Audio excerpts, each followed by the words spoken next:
good evening, good afternoon, good morning, good middle of the night, whenever you're watching this program.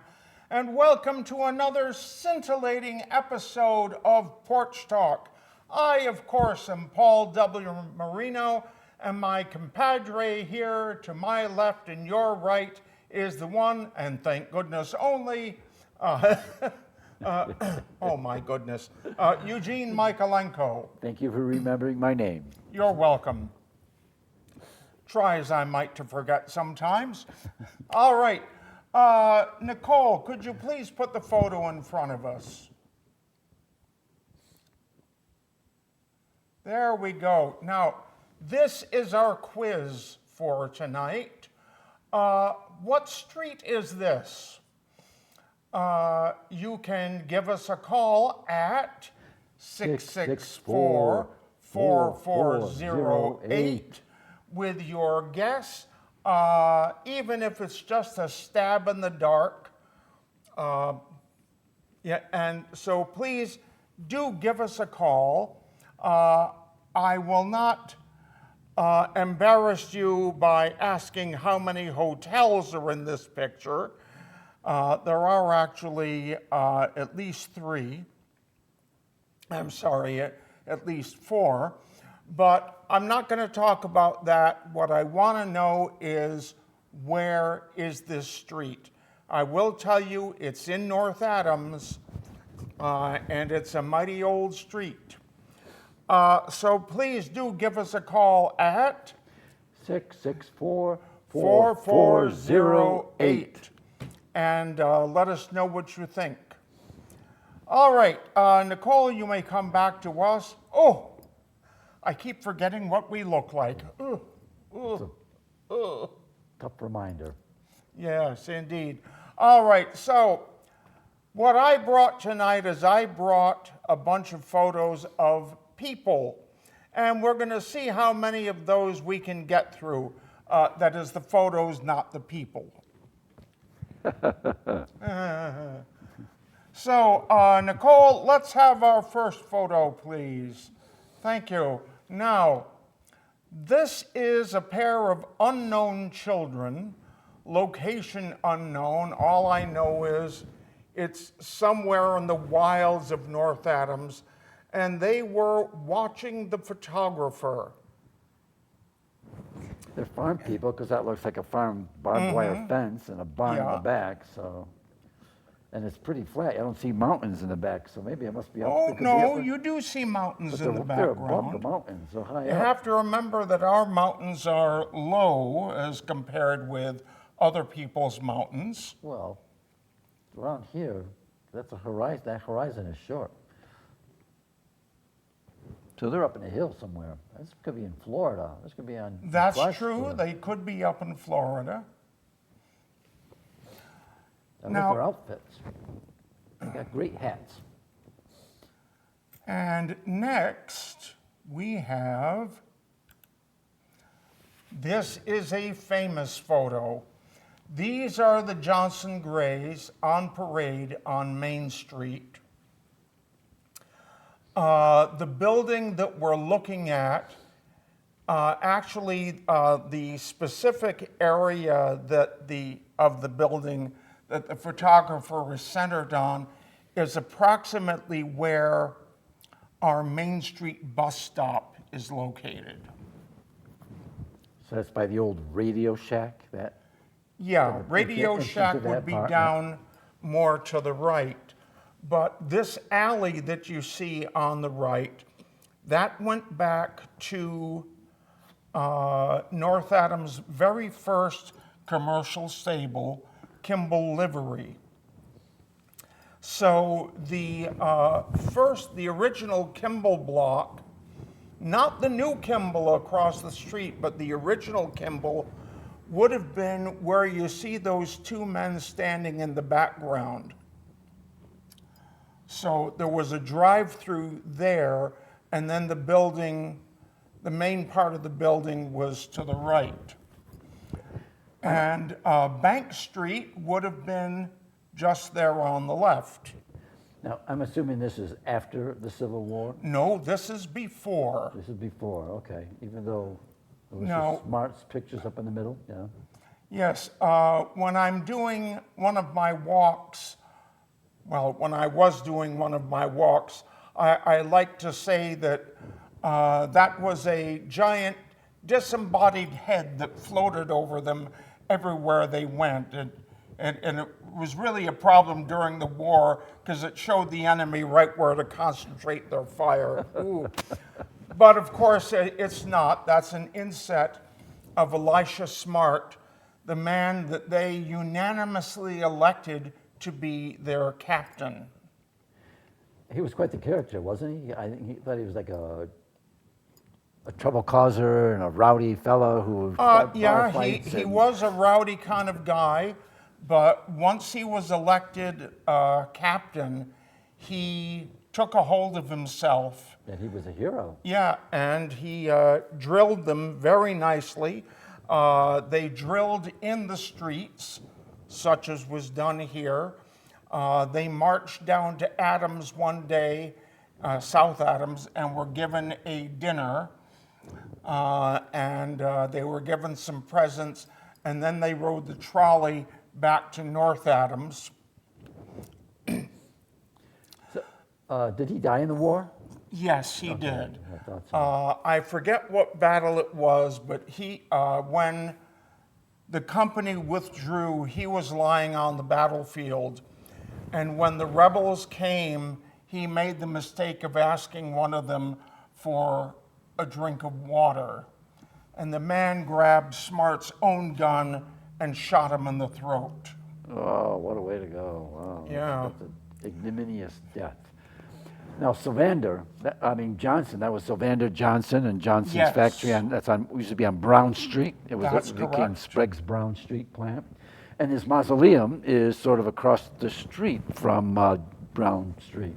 I Yeah, love it. It sort of looks Egyptian. It's actually a little further west Right, than than Brown Brown Street. But yes, it's the right. oldest private mausoleum in the city. It's right on the edge of the cemetery. It's beautiful. Yes. It looks like I tell you, an Egyptian something or other, Egyptian crypt.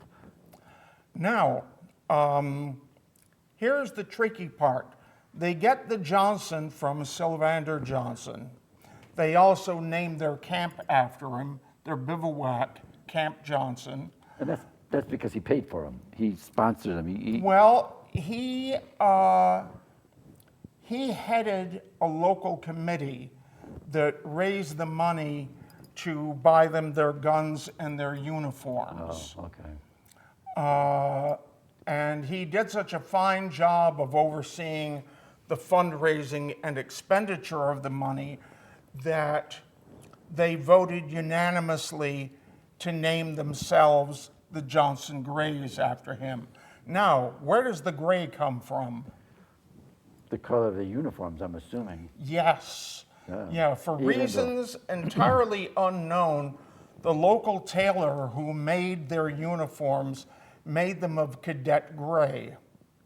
Which is a rebel, or Confederate color. Yeah, it was. And interestingly enough, the Allen Guard from Pittsfield also went off to war wearing gray. They're going to be mistaken for the enemy, and they're going to shoot Yeah. them. Now, interestingly enough, this is not the only company. They became Company B of the 10th Regiment, Massachusetts Volunteer Infantry. However, they are not the only company from North Adams. Right, yeah. There was also, we also sent a company to join the 49th Regiment. Right, I remember that. Enlarge it. I want to see some of the faces of these soldier boys. I'm not sure how clear any of them will Yeah. be. They got great hats and beards. Yeah. They got a drummer. They have a bugler. Well, interestingly enough, they did not go to war alone. We also sent a band with them. Oh, yeah? Hodges Band, which was a very popular band in the county.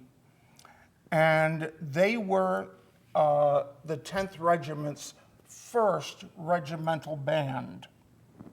Oh. And most of them spent the war as musicians. Now, one of the men here, and I don't know which one it is, was John E. Atwood. Not Johnny, John E. Atwood.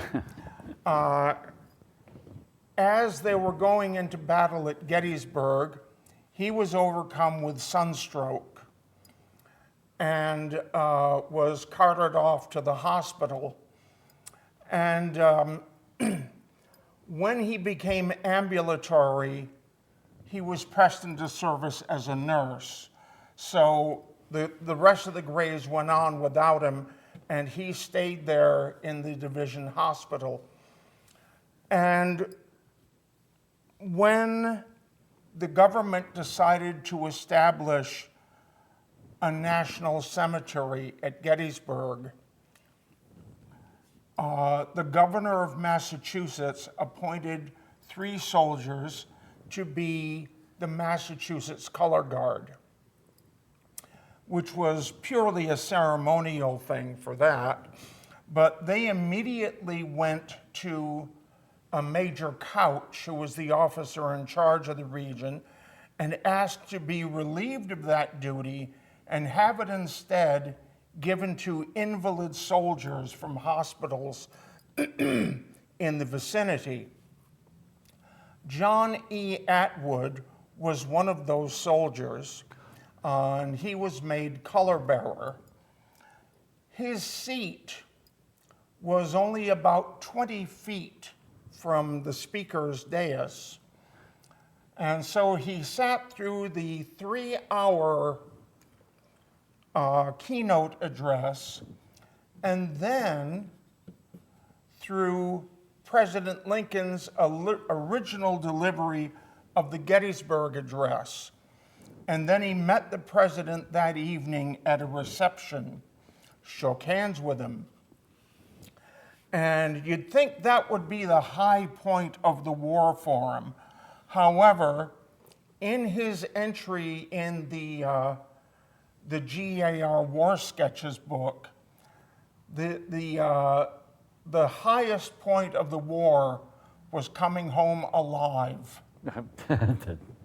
Smart man. Yeah, and that was actually quite common. He's buried in Hillside Cemetery too. And Yes, he is. You show his grave when you do that tour. Now, another one of these, and I can't think of his name off the top of my head. It's been quite a while since I've had to deal with this. Was a carriage driver. He was carriage driver for Generals Meade, Burnside, and Grant, and for 2 weeks, he was carriage driver for President Lincoln and his family. Wow, they must have thought he was a good teamster. That's a big wow. Now, interestingly enough, over in Williamstown, they have a photo of Reverend William Stocking, who his family was from upstate New York, and he was actually born in the Middle East. His parents were, Were missionaries? That's right, they were missionaries. And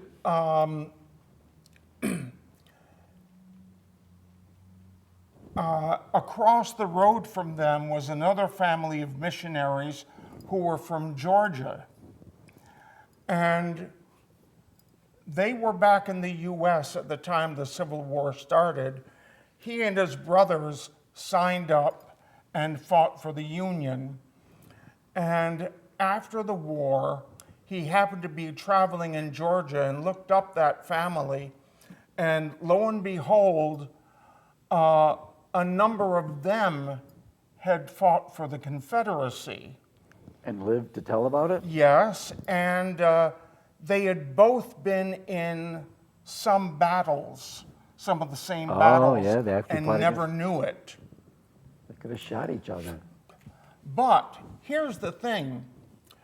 Reverend Stocking, who wound up in Williamstown, wrote an autobiography, which I have seen, and he has an entire chapter on the Civil War, plus an addendum to that chapter, in which he describes an encounter with Abraham Lincoln. They were guarding a minor depot, outside Washington, and they were just about to go off duty when the president rushed through with his family to put them on a train. And so the sergeant got everyone in formation, lining up on either side of what would be the president's path when he came back. And when he came back in, they were ordered to, I think it was present arms. So they snapped to attention, and he did not speak to anyone, but he went down the line slowly and looked each man in the face, as if he was memorizing these particular men. Now then, these are the first 6 mayors of North Adams. Starting on the left, that is Mr. Houghton, Albert C. Albert Charles Houghton. To his right is H. Torrey Cady, who H.T. we'll Cady. be getting back to if we have enough time. E.S. Wilkinson, Edward S. Wilkinson, who was related to Houghton by marriage. One of Houghton's daughters, I think it was the youngest one, Janet, married Wilkinson's son. And he built the house next door to the Masonic Temple in North Adams. Isn't that his house? Yes, that's right. And the Masonic Temple was A.C. Houghton's house. Yeah. Now, Wilkinson was the very first and only mayor to die in office. And so he was succeeded by, oh my goodness, I hate when my brain does this to me. And I can't help you. And I knew him too. I knew the name when I was doing this at home. Stafford, Frank G. Stafford. Very good. Thank you. So initially, he was the first mayor, only mayor, to not be elected, although later on he was elected again. So was there some kind of rule of succession that he was able to take advantage of? Okay. Yes, there was. Was he And I'm president of the guessing, city council? Or? I'm guessing that he was president of the city council. Now, this fellow down here on the left, I honestly don't remember his name. It's Marshall something. Great mustache. Yes, indeed. And to his Stringer. right is John Waterhouse, who was related to the Blackentons. He is also the mayor who gave approval to the city engineer's idea of building a modern road over Hoosick Mountain. Oh, the Mohawk Trail. Yes, the Mohawk Trail. So wait, so what era are we? A.C. Houghton must have been mayor in 1895, right? Actually, for the first 2 years. Okay, He served 2 one-year terms. okay. And so Waterhouse would be what, 1909? 09. Okay. So we got that era, the turn of the century. Now, this is, oh, he was somebody. Someone who Donald J. Trump worships because he was Yes. a tariff writer. Yes, Tariff in promoter. case you think we're just being stupid, well, we are. This is William B. McKinley. We got a statue to him in our town. That's right, you do. And it was the very first monument ever erected in his memory. Was it? I think so. I thought it was the first full-length monument. He had busts and plaques and all that, but no one actually did a full bronze standing statue of him. Well, that could be. Because he was in 1903, it went up, and he was already dead for 2 years. Well, maybe he was. I don't know. So I was there in 2005 when they did the centennial, and there was someone there to explain what each part of the statue meant.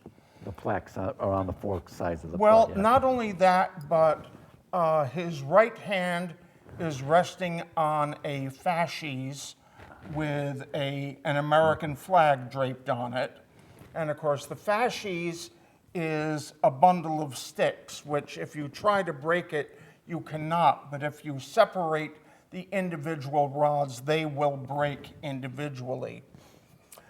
And his left hand is held out as if in benediction over the town. And, well, it's what it looks like. I thought he was pointing to the south where all the cotton mills went. No, that was not it. In his day, when someone in Congress was speaking, they held out their right hand in that way, which was a method of saying, I hold the floor. And the person who was explaining this could not explain why he was holding out his left hand instead of his right. And the McKinley impersonator that they brought in was able to explain that. Oh, what did he say? And he said that McKinley was right-handed and always held his speech in his right hand because before teleprompters and when speeches lasted up to 3 hours, nobody memorized. So you had your speech in one hand, and so he would hold out his left hand to signify that he held the floor. Getting back to the fasci, he was the last president who served in the Civil War. And I think the fasci was all about preserving the Union. Yes. That the individual states would be weak, but together as a federal government, we would be strong. It was an important item for the GAR, an important symbol. It was also important to the Oddfellows. Yeah. Since he wrote the McKinley Tariff of 1890. The tariff situation around here everybody was for it. They thought it was the greatest thing on earth. In fact, they even named the tariff grew out of what they called the Home Protection Society of men who lobbied for the tariff to be passed. And in North Adams, you actually have a street named Protection Avenue that glorifies that political, economic endorsement. Cool. So, yeah, I was not aware of that. Now, another thing about him is he laid the cornerstone of one of the mills, and he also laid the cornerstone of the Adams Free Library. If you get I know you're watching out there. I can't see you, but I can hear you breathing. If you're in Adams and you go into the public library and you get the opportunity to go up to visit Memorial Hall, do not repeat, do not pass it up. Oh, Now, am I right in thinking that you can ask to see it? yeah, it's open during regular hours, and they just make you sign in, and they give you a brochure, and you can go up and view it if you want to. So you can Yes. visit it any time that the library is open. Yeah, okay. So that is one of only 3 Grand Army of the Republic halls remaining in all of New England. The other one, there's one in Lynn. Where's the third one? That I don't know. I'd Okay. have to ask Daryl English about that. Yeah. It's amazing But that it's still around. one of the things you will see up there, in addition to some so-called wristbreaker sabers and some breech load muskets that are left over from an exhibit that Daryl and I put together, is the chair that someone had custom made for President McKinley to sit upon to lay the cornerstone of the library. And it has a nice little plaque on it saying this chair was occupied by Comrade William McKinley, and gives the date and so on. The only thing it doesn't say is that McKinley never sat on the chair. That's correct. He was actually, he doesn't look it, but he was actually a very humble man, and he was not going to have a special chair. He insisted on having a chair the same as everyone else's. And the man who donated the chair spoke against having the library built in that location at the town meeting. And he, in fact, opposed the library being built because of its location. He thought it should be built farther closer to Center Street, to the center of town at the time. Mm-hmm. And once it passed, he donated the chair to show that he acquiesced to the decision made by the town. Now, I love that story because it got reflected in North Adams in 1899. Oh, yeah, when he came here to visit? Yes. In 1897, he ran the Summer White House out of the Plunkett home in Adams. And he was visiting again in 1899, and a delegation arrived from North Adams begging him to come up to receive the adoration of the citizens. The adoration, okay. Yeah. I mean, they worded it Well, that he way. came up the next day. There was actually a caravan of 3 coaches that came up the East Road, and they were met at the corner of Pleasant Street and Church by members of the North Adams chapter of the GAR, North Adams police on horseback, and members of Clapp's band, who escorted him to Monument Square, where a parade was going to be held. Now, we actually did a reenactment of that in 1999, and the person who was driving the car, I wanted to get a horse-drawn carriage for him to come in, but couldn't do it. So I got someone to drive a convertible, and she kept trying to get in front of the parade, and which annoyed me to no end because I had told her plainly, you're to bring him to the reviewing stand. This was not a parade for the president to be seen in. This was a parade for him to watch. So they were brought to the reviewing stand, and they went up and sat down, and the veterans marched past down to the corner of Eagle Street, countermarched and passed in review, then took seats saved for them in the reviewing stand. Clapp's band led off the parade, and they went down, turned left onto Church Place, which was an unofficial street down by the Congregational Church. And then they left and went over to the lawn of the Congregational Church. Now, why did they do this? I'll tell you why they did this. I'm sure you will. There were 3 units of public school students. Oh, I forgot something.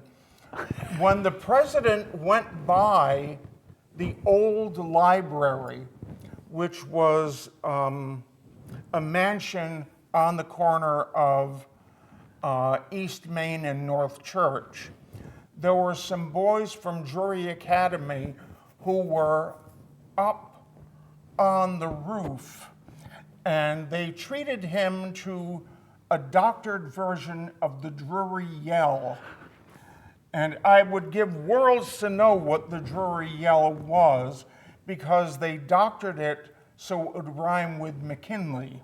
Oh. What was the Secret Service that they allowed teenage boys to be on the roof of a house overlooking the president? Well, I'm sure they didn't have permission. But the And they thing didn't have is, weapons. there were people everywhere. There were people on the sidewalks. There were people on the steps of buildings. Men had climbed the telephone poles. Someone had climbed up onto the statue of the Civil War and stuck an American flag in its fist. And so Clapp's band led the parade, and there were 3 units of local school children. The first was public school students who sang the national anthem. Okay, I'll agree with that.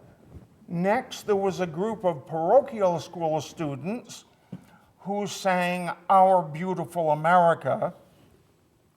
And the third was all the remaining public school students, except for the ones who were up on the roof of the library, and they sang the Battle Hymn of the Republic. Oh, good choice. Now, they were all accompanied by Professor Edward A. Tower of Drury Academy, who was on the lawn of the Congregational Church playing a parlor organ. Now, a parlor organ was a small organ that you sat at and you pumped a pair of pedals that worked the bellows while you played the organ. We have one of those in the GAR hall. in Way to Adams. go. It doesn't operate, but it's there. Yeah. So, So, I broke your train yeah, of thought. thanks a lot. Sorry. Yeah, you sound sorry. It would sound a lot more sincere if you weren't laughing hysterically. Oh gosh, I'm sorry. Tripped them up again. So when the members of Clapp's band came over there, they joined Professor Tower and formed an impromptu orchestra. Oh. Now there were other marching units. There was a band from there was an Italian band. There were several marching units. And the rear was brought up by the North Adams Fire Department. I was wondering where the fire department was. They should have been in there. Yeah. Well, now they get them out of the way first, so in case there's an emergency somewhere, they can go off and take care of that. The first person to speak was Mayor Cady, who gave a short speech lauding the American soldier boys fighting in the Philippines, and then introduced the president, who declined to speak. And my goodness, I forgot something else. Ooh, But you remembered. yes, I did, just in time. Now, it was a hot day, and the president was not wearing a hat. and there was a woman in the crowd who pulled a boy out of the parade, gave him her parasol, and sent him to shade the president's head. Oh, wow. The president turned him away. No one else's head is being shaded. My head will not be shaded either. I love that. Yeah. So wait a minute, who played McKinley in your reproduction of this visit? That was, oh my goodness, he's from Adams. It's Star Baker, right? Yes, 'Cause he that's looks right. Like, I forgot, Star Baker looks like him. Yes. And the child who was pulled out of the parade was, oh my goodness, what's going on? What do I do? It was a little girl who no one had told her she was going to be pulled out of the parade. Sorry about that. Not a problem. So the president declined to speak, and George Pelton Lawrence, who at that time was serving in the U.S. House of Representatives, acted as a cheerleader to keep the crowd roaring until the president agreed to speak. And it was a very short speech, thanking them for their hospitality and made up of little phrases that he often used in speeches. And then all the dignitaries entered the church, came out the Eagle Street door where there was a caravan of carriages waiting to take them on a tour of the city. They went into the Baptist church?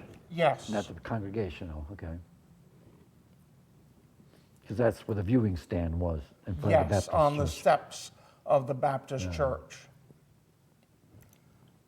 Now, this, of course, is Theodore Roosevelt, who succeeded McKinley as president. He was the second president to visit North Adams. McKinley was the first. And McKinley was the only one to visit North Adams twice while he was president. Roosevelt came back when he was campaigning for the Bull Moose Party.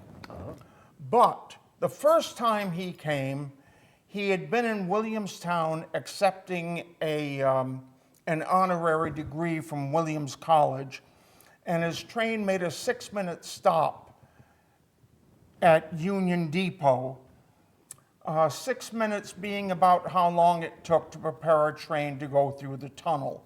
Now, this was 1903, and the tunnel was not electrified yet, but they did use the world's largest oil burner, what they called a diesel engine, to haul the train through. So that had to be connected. The fire had to be banked. And 8,000 people turned out in a driving rain to hear him speak from the rear platform of the car. And just as he was finishing, the train started pulling out. What year was that? 1903. Okay, I think we have a picture of him on the back of a train in Adams at Center Street, in front of, in front of the Plunkett Mansion of him. Oh, But that could be. I'm not sure if it's 03, but it could be. I thought maybe 05, but. And then he went to Pittsfield later on and almost got killed, right? Yes, on the There was trolley. just the issue of the Berkshire Eagle, the descendants of the family of the guy who was driving the trolley car that nearly killed him. How charming. Now, speaking of charming, this is the poet Joyce Kilmer. Oh. Now, he was actually from New Jersey. Well, what does he have to do with North Adams? He was here. I'm not sure what year it was, but I do know that his mother maintained a summer home in Cheshire for many years. Really? And he tramped around a good deal. And the reason I know he was in North Adams is because of his poem, Dave Lilly. There's a brook on the side of Greylock that used to be full of trout, but there's nothing there now but minnows. They say it is all fished out. I fished there many a summer day some 20 years ago, and I never quit without getting a mess of a dozen or so. There was a man, Dave Lilly, and he lived on the North Adams Road, and he spent all his time fishing while his neighbors reaped and sowed. Well, Dave is dead and buried, and nobody cares very much. They have no use in Greylock for drunkards and loafers and such. But I always liked Dave Lilly. He was pleasant as you could wish. He was shiftless and good for nothing, but he certainly could fish. And then it goes on about how he was coming up the road from Williamstown when he came to the brook he mentioned. Well, the road up from Williamstown must be Loose Road. And where it crosses into North Adams, it now becomes Reservoir Road. Right. And there actually was a Lilly farm in the watershed of Mount Williams Reservoir. Well, Now, was Dave Lilly from that family, or did he just make up the name? Who knows? But he was definitely here and names local landmarks. he died in World War I, right? Yes, he did. He volunteered, and he was known to volunteer for dangerous missions, such as going into no man's land.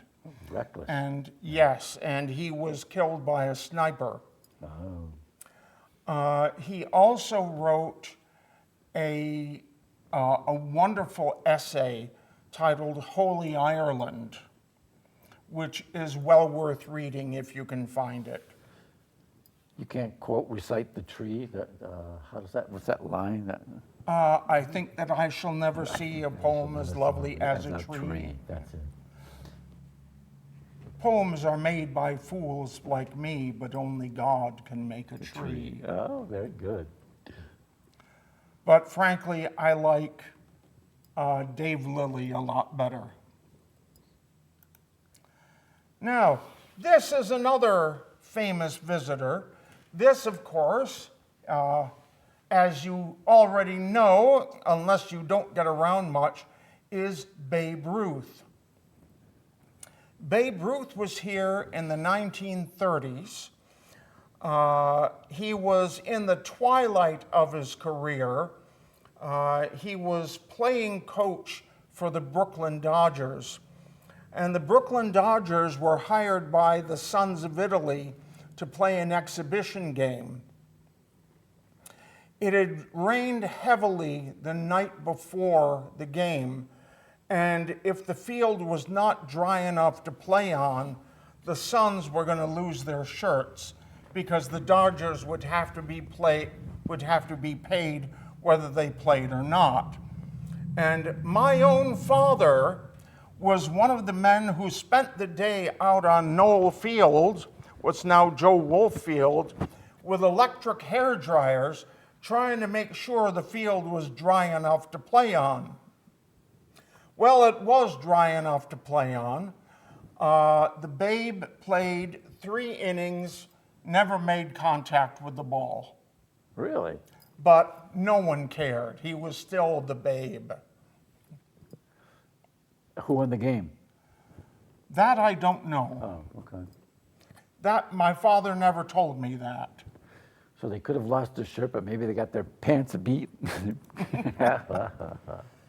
Now, here is another famous sports figure, and you recognize him. You tell about him.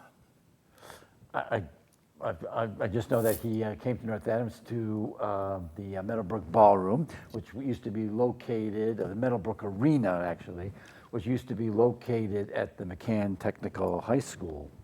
And he was And practicing. who is he? Oh, it's Archie Moore. And he was training to fight Rocky Marciano that year. And what year is it? 55, 56? Yes, 1955.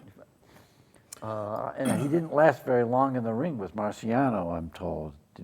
When was he knocked out? Do you know Yeah, that he story? did lose. Yeah. Yeah, Marciano was completely unbeaten. But He also was very, community oriented. He met with school children and Oh, yes. went into the schools and talked with the kids. And I'm not sure what else he did, but well, he had a red sports car, and he slept at Camp Kenwood. what was And, that? that was a privately owned summer camp on Windsor Lake, Oh, on the north side. And goodness, I went there in the 60s. So he slept there and took his meals there, did road work on the streets of North Adams, and he did sparring at Meadowbrook Arena. And he also drove around to various locations talking to local kids. And actually, another famous person who came to North Adams, especially to interview him, was, Ed Sullivan. really? Ed Sullivan at that time was doing a show titled Talk of the Town, and he went to Meadowbrook to get some footage of Archie sparring and then did an interview with him. Some of his people had wondered why he wanted to come to North Adams. And once they saw what it was like here, most of them said, well, I can understand now. That's a great location, the Meadowbrook Yes. Arena. Right in the Although hills. some news people were less than thrilled, one of them wrote a little filler article about being outside the Richmond Hotel and seeing the cigar store Indian. And it was a squaw with a light bulb screwed into her skull. And one of them said, that's the only thing in North Adams worth looking at. That's rude. Yeah, it is. There were a lot of other famous people who came to Meadowbrook Arena. The Dorsey brothers, for one. Well, Rudy they were not in the Valentino. arena, they were in the ballroom. Right, okay, the ballroom. Rudy Valley was here young, and he even got in a fight with some guys from North Adams because they said he was flirting with their girlfriend. And I'm not sure if the cops detained him here in North Adams, but he definitely was involved in a scuffle with a couple boys. Yeah, the Bricktops were here. Yeah. They were an all-female, all-redhead band. Oh yeah, and the Everly Brothers, the Beverly Brothers, not the Everly Brothers, the Beverly Brothers, who were a popular 1940s swing era band. And I'm sure there's another one out there too. About I don't think Glenn Miller ever played here. But. No, but he did Minnie the Moocher. Oh, Cab Calloway? Yes, Yeah, Cab was here? Calloway was here. He played in Johnny's Dance Palace on Main Street. Oh. It was connected to the Wellington Hotel by a bridge on the second floor. And Cab Calloway liked to enter by that bridge. Mm-hmm. Cool. And I wonder if racism had anything to do with that. Yeah, I don't. In Massachusetts, do you think they had those color laws? I don't. They could have. Now, here's another famous face. When I'm doing a presentation about famous visitors, I give Rudolph Valentino a near miss. His private car was in a train that stopped at Union Depot for 6 minutes. He slept through his entire visit to North Adams. Wow. A number of fans gathered and asked his traveling companions to wake him up, and they said, "What's North Adams?" and refused to wake him. That's why he's a near miss. He was here, but we never saw him. Now, this is George Pelton Lawrence, who was the very first North Adams native elected to national office. And as far as I know, the only North Adams native elected to national office. He was elected to the U.S. House of Representatives to complete the term of Ashley B. Wright, who had died in office. He was from Central County, but was living in North Adams when he was elected. Oh, so he wasn't born in North Adams. That's right. Okay. Now, George P. here was the youngest judge appointed to the bench in North Adams, well, in Massachusetts. And then he was later elected to the Massachusetts House of Representatives to complete the term of someone who died in office. And then, well, he served in the U.S. House for many years. He acquired the money to build the North Adams Post Office. And the practice at the time was to build small, boxy post offices. He made sure we got a palace. And it went from groundbreaking to grand opening in almost exactly 1 year. It was only off by 1 day. What year was that? That was 1911. 11, okay. And then, after his wife died, he resigned from office, and friends of his tried to get him to run for mayor. He could have been mayor as long as he wanted to be, but he never went for it. However, when he was asked to head up the exemptions committee for World War I, all of his friends and family encouraged him to turn it down, but he figured that was his duty. And he was terribly depressed following the death of his wife.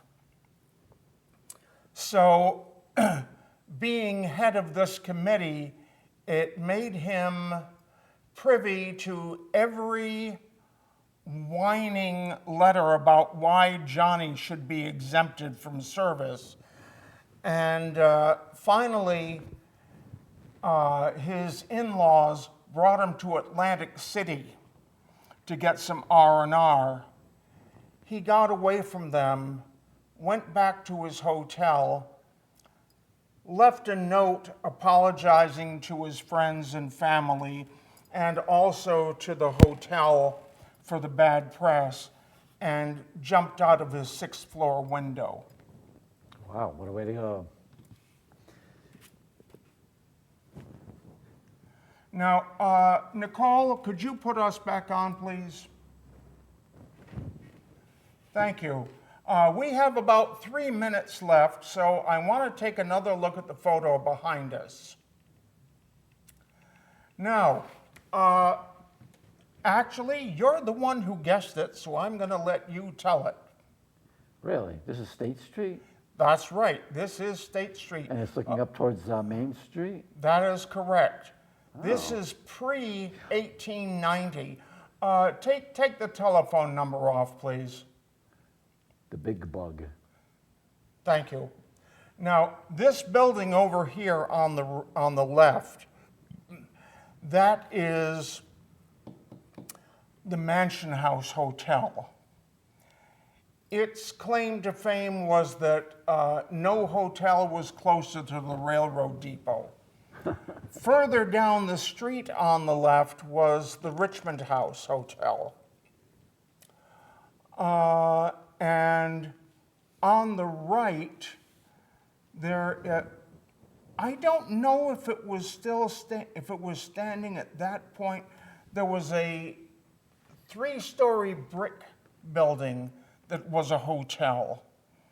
At one time, it was the Beaver Hotel, and then 2 spaces down, there was a wood frame building of the same dimensions that was also a hotel. Okay. To bring people up to the modern era, the people on the left, that would be the Down Street Hotel and its parking lot, right? That whole area? Well, yeah, where the Richmond is, that would be the downtown hotel.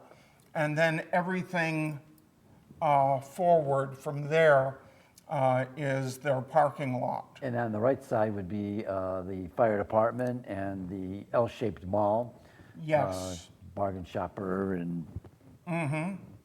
And behind the fire department was the police department. Nowadays, yeah, the police department has moved. Well, even before. Even then, yeah. And we only have 40 seconds remaining. So, thank you, Nicole, for directing. Thank you, Nicole. And thank you for being here. I'm glad you're back. It's been 2 weeks without you. Thank you, yeah. Rough going there, but I got through it. Well, hey, I enjoyed myself. I was in the hospital. The food is wonderful. I got to tease the nurses. Tickle, tickle. They change the sheets every day. Actually, I spent most of the time in my recliner. Oh. It was more comfortable than the bed. So, we will see you in 2 weeks here on Porch Talk. Have a wonderful night.